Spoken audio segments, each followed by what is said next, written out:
Olá, tudo bem com você? Vamos continuar a falar de redação.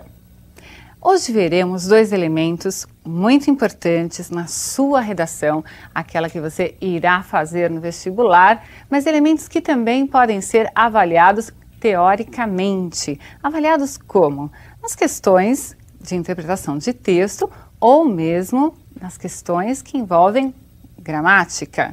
Muito bem. Quais são esses elementos? Nós vamos ver a questão da coesão textual e da coerência textual. O que é coesão? O que é coerência? Vamos dividir esses elementos e buscar, através da análise de textos, chegar a algumas conclusões. Veja comigo a definição de coesão.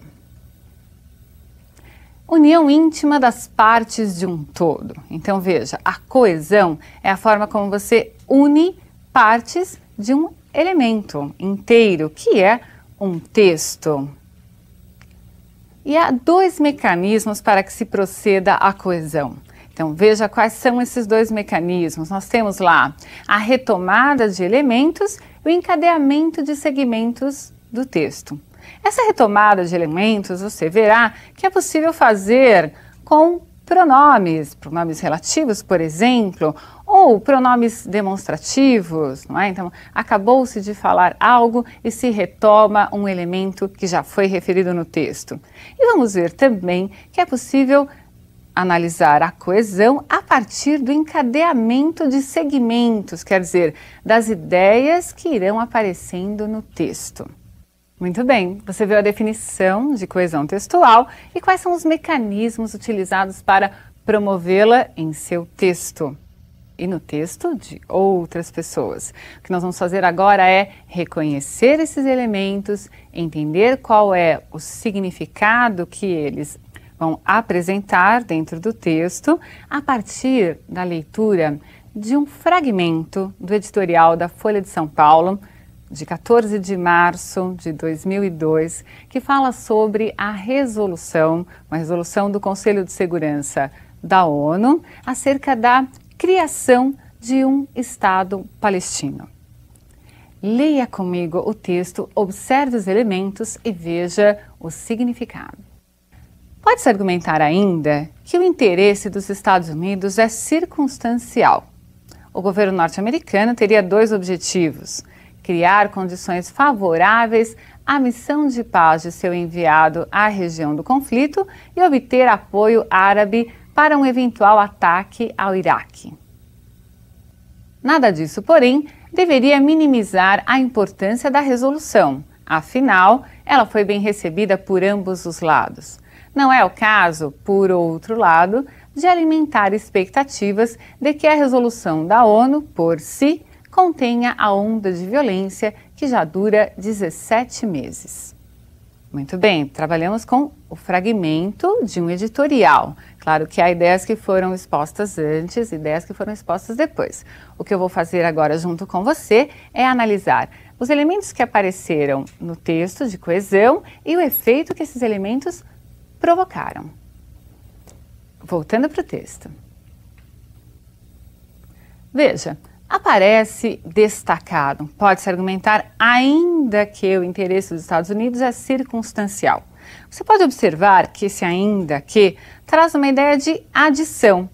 Algo já foi falado no parágrafo anterior, que eu não mostrei para vocês, não é? Porque nesse momento não era o nosso interesse, mas é para que você perceba que já foi feita uma observação e está se acrescentando outra. Então pode-se argumentar ainda que o interesse dos Estados Unidos é circunstancial. Estamos acrescentando uma informação a algo que já foi dito num parágrafo anterior.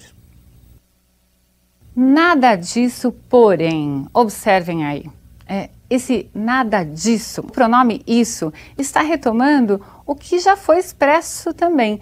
Então, poderíamos falar várias coisas sobre a proposta dos Estados Unidos, que foi aprovada pelo Conselho de Segurança da ONU, mas aí vem um nada disso, ou seja, todos os elementos anteriormente citados, levantados aí como objeções ou análises sobre essa proposta, não é? Deveria minimizar a importância da resolução. Então, fica claro para nós que vários elementos foram antes citados e o isso está retomando esses elementos. E o porém traz uma circunstância de adversidade. Espera aí, nada disso que foi dito antes, porém, todavia, conclua em, deve minimizar a importância da resolução. Depois há outro elemento, afinal, ela foi bem recebida por ambos os lados. Esse afinal também surge como uma conclusão. Esperem, não vamos diminuir a importância da resolução. Por quê? Afinal, ela foi recebida por ambos os lados. É uma forma de dizer, valorizemos a resolução porque ela foi recebida por ambos os lados. E logo depois há outro elemento destacado para nós analisarmos. Não é o caso, por outro lado, então veja, está se dizendo a resolução é importante, mas por outro lado, veja outro aspecto, então quem escreveu o texto está preocupado em fazer uma análise ampla e dizer, observe isso e veja também este outro lado da questão. Então, não é o caso, por outro lado, de alimentar expectativas de que a resolução da ONU por si contenha a onda de violência que já dura 17 meses. Se esse, por outro lado, apresenta uma outra expectativa, veja, vimos um lado, vamos ver o outro, a palavra aqui que vem destacada retoma onda de violência que acabou de ser citado. Um termo que acabou de ser usado, onda de violência, a qual já dura 17 meses. Perceberam? Esses são alguns dos elementos de coesão que você vai usar no seu texto. Então, você pode utilizar elementos que são para adição de ideias, elementos que são para resumir ideias, elementos que são para explicar, para concluir, para mostrar lados opostos daquilo que você está redigindo, argumentando em seu texto. Então é necessário conhecer como se procede a coesão. Quais os elementos que você pode utilizar?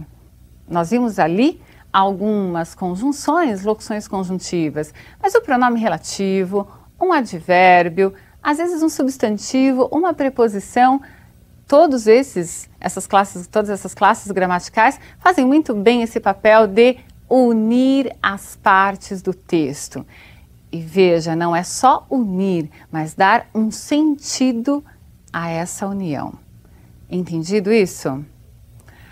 Ótimo, então você entendeu o que é coesão, percebeu que é necessário unir as partes, porque o seu texto, eu já disse isso em alguma aula, é uma unidade. Você deve ter o texto como um todo e ligar esse texto de alguma forma. Combinado? Bem, veja agora comigo um exemplo de um texto que, a princípio, quem redigiu não soube muito bem utilizar os elementos de coesão, ou deu uma escorregadinha, porque na verdade trata-se de um texto, um fragmento de um texto do Gilberto de Menstein, né? Então, é claro que ele conhece muito bem a linguagem, mas por vezes nós escorregamos no uso de elementos e criamos um efeito não desejado. Eu quero que você observe esse elemento não desejado que apareceu nesse texto. Gera-se assim o círculo vicioso do pessimismo. As coisas não andam porque ninguém confia no governo. E porque ninguém confia no governo, as coisas não andam. Espere, na verdade, observamos que o mesmo foi dito nos dois últimos períodos. As coisas não andam por quê? Porque ninguém confia no governo. Ninguém confia no governo e as coisas não andam. Dissemos a mesma coisa. E cadê o círculo vicioso do pessimismo que o autor anuncia num primeiro momento? Para eu criar esse círculo vicioso desejado, eu preciso mudar os elementos, colocar o conectivo adequado no lugar adequado. Então vejamos como ficou a transformação desse texto já com a coesão adequada. Gera-se assim o círculo vicioso do pessimismo. As coisas não andam porque ninguém confia no governo. Tudo bem? Isso já estava lá na primeira leitura que fizemos. Agora, ninguém confia no governo porque as coisas não andam. Então, deslocado o porquê para a posição correta, nós criamos esse círculo vicioso. Então, as coisas não andam porque ninguém confia. E ninguém confia porque as coisas não andam. Agora sim criamos o círculo vicioso e você aprendeu como um elemento de coesão pode trazer um efeito não desejado se não for devidamente aplicado no seu texto. Entendido? Muito bem. O que nós vamos fazer agora é trabalhar um pouquinho com a questão da coerência. Nós vamos ler um texto. Eu quero que você observe que houve uma troca nesse texto que tornou o conteúdo incoerente. Você é capaz de perceber, claro, quando há uma incoerência? Eu quero que você veja no texto de alguém agora. Eu modifiquei propositadamente. E depois eu quero que você seja crítico, leia os seus textos e observe também se está sendo coerente. Apesar dos benefícios, nem sempre os derivados de soja são a opção mais saudável. Na hora de fazer frituras, vale a pena trocar o óleo de soja pelo azeite de oliva. A manteiga leva vantagem sobre o azeite de oliva. Esse derivado do leite é rico em gordura saturada, que tem um efeito perverso no sistema circulatório. Ela aumenta a taxa do colesterol ruim e reduz o nível do bom, HDL. Assim, facilita a agregação de placas nos vasos sanguíneos, contribuindo para problemas como o infarto. Muito bem, existe uma incoerência aí, há um problema de ligação das ideias. Nós estamos afirmando algo e de repente uma informação é colocada que contradiz a anterior. Eu quero ver se você conseguiu perceber o elemento. Vou mostrar agora o que foi trocado e vou dizer para vocês também o que deveria estar no lugar. Veja, o que eu modifiquei foi essa parte que está grifada. A manteiga leva vantagem sobre azeite de oliva. Bom, se ela leva vantagem, não é coerente. Depois disso, dizer que esse derivado do leite, qual? A manteiga, é rico em gordura saturada que tem um efeito perverso no sistema circulatório. Se ela leva vantagem, ela não deveria ter um efeito perverso. Eu modifiquei essa parte propositadamente. O correto seria seria ver lá no texto outra frase, tal qual estava mesmo quando eu fiz essa troca. O azeite de oliva leva vantagem sobre a manteiga. Muito bem, agora dizendo que o azeite de oliva leva vantagem sobre a manteiga, é coerente o que veio depois. Aí se diz que esse derivado do leite é, na verdade, algo que vai ser prejudicial ao organismo. Entenderam então? Ótimo, você percebeu a incoerência e eu quero que depois você pratique, perceba nos seus textos. Um grande abraço para você e até a próxima aula.